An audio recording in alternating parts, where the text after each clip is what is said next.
Kepada keluarga almarhum yang kami hormati, perkenankanlah kami terlebih dahulu atas nama direksi beserta seluruh kerabat kerja Krematorium Oasis Lestari menyampaikan rasa duka cita kami sedalam-dalamnya kepada keluarga yang ditinggalkan.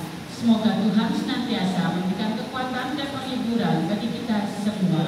Yesus Kristus, kami bersyukur oleh penyertaan pertolongan berkat-Mu, kami telah tiba di krematorium ini untuk melanjutkan dan menyelesaikan ibadah kami,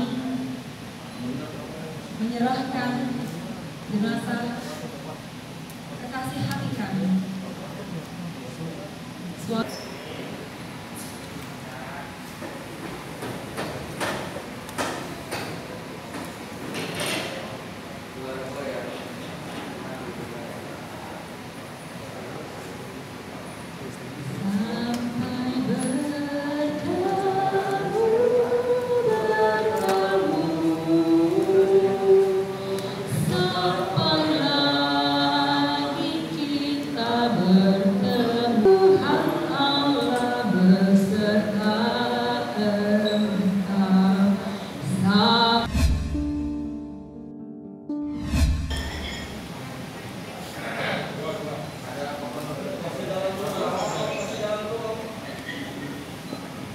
Bapak Ibu kami persilakan.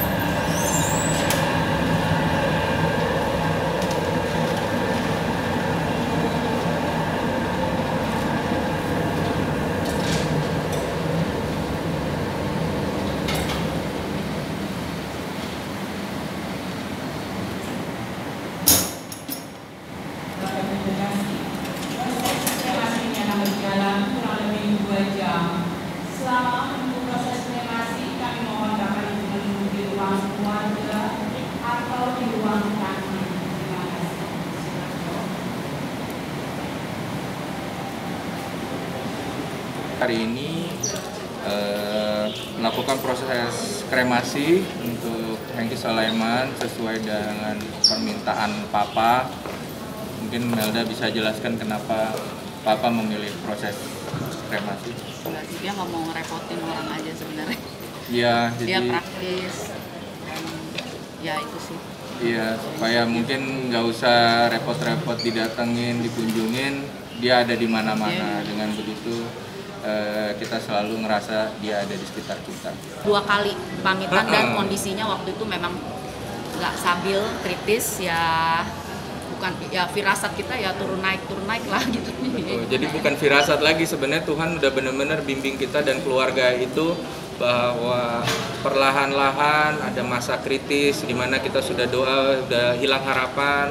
Habis itu Papa kembali masih bisa stabil, terus habis itu turun lagi gitu. Jadi kita memang udah bukan firasat ya, kita memang dibimbing sama Tuhan untuk oke, yuk bersiap-siap untuk kemungkinan yang paling dia. Sudah. Dan itu kita bicarakan sama Papa event sebelumnya bahwa Pak, if anything happens, God's will. Untuk tidak semua harus hadir dalam bentuk fisik, tapi doa, tapi mereka dukungan, komunikasi rekan-rekan Papa yang melimpah. Dulu ya. Masih belum ditentukan karena nunggu ini kenalin nih adik saya, dia ada di Swedia tidak bisa hadir, makanya tadi kita prosesnya disambungkan oleh aplikasi supaya dia juga bisa mengikuti proses dari kemarin kebaktian sampai sekarang. Sempat pulang karena keadaan dan situasi yang sekarang tidak bisa terbang kemari. Adik saya datang, jadi baru nanti kita mau larut di mana. Yang pasti sih Papa minta disebar di laut. Di laut.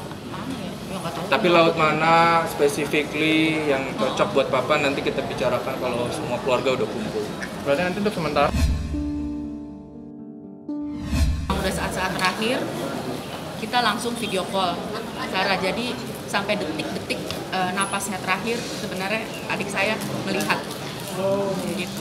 Dan kami sebenarnya sempat beberapa kali, puji Tuhan, diberikan kesempatan 2 kali untuk beliau berpamitan dengan kita ke semua anak, menyatakan pesan-pesan terakhirnya, dan itu terjadi 2 kali. Jadi kita benar-benar udah sempat ngobrol, sempat membahas harapan-harapan beliau, harapan-harapan kita. Jadi puji Tuhan, disiapkan. Iya, Tuhan menyiapkan kepergiannya dengan sangat indah, dengan sangat tidak tergesa-gesa gitu. Jadi kayak mental kami pelan-pelan disiapkan untuk pelan-pelan ikhlas. Papa saya selalu bilang umur 78 itu buat dia tuh udah bonus gitu. Kalau memang dikasih ya dia masih bisa berkarya, ya dia akan berkarya, tapi dia sudah syukuri semua yang sudah pernah dia lakukan gitu ya. Dan itu benar-benar bonus sebenarnya buat dia umur 78. Dia selalu bilang seperti itu. Iya, semua yang dia mau jalanin sudah sesuai dengan apa yang dia cintai. Itu dari dia muda sampai sekarang. Even tidak mau merasa ada yang belum selesai gitu. Kemarin pendeta juga ngomong bahwa ada naskah gereja yang dia janji tulis, dan di saat sebelum operasi itu sempat diselesaikan juga sama beliau gitu. Jadi benar-benar Papa menyelesaikan semua yang dibutuhkan dalam hidupnya. Itu sebenarnya Papa tidak pernah explicitly mengajak saya untuk terjun, malah sebenarnya saya bidangnya berbeda. Justru kami ini, saya, kakak saya, dan adik saya itu pernah secara tidak sengaja menjadi satu industri iklan sebenarnya. Kakak saya di Creative Agency, saya sebagai Creative Director, adik saya Sarah sebagai produser gitu, dan Papa sendiri sutradara iklan gitu. Jadi kami sempat semua bidangnya sama di situ. Tapi itu nggak sengaja ya? Tapi nggak sengaja. Bukan diarahin, dia nggak pernah meminta kita untuk ekspektasi yang harus begini-gini, enggak. Dia membebaskan. Ya, terutama ketika waktu itu dia masih di ICU dan sempat viral mengenai donor untuk menyumbangkan darah. Itu begitu banyak fans dan penggemar yang waktu itu kontak ke saya untuk benar-benar ingin membantu gitu. Tapi ya nggak semuanya bisa kita tampung, dan itu bukan hanya dari Jakarta. Jadi dari luar Jakarta itu semua sangat ingin membantu, dan banyak doa juga dari para penggemarnya, dan itu kami keluarga sangat berterima kasih atas perhatian yang begitu besar. Orang punya pengalaman sama Papa, baik yang teman syuting atau yang gereja atau saudara atau anaknya sekalipun, dan pasti kita punya kenangan yang nggak bisa terlupakan, kenangan manis. Saya minta untuk ingat itu. Jadi jangan lupa untuk subscribe Cumi Cumi. Ditekan ya tombol lonceng merahnya.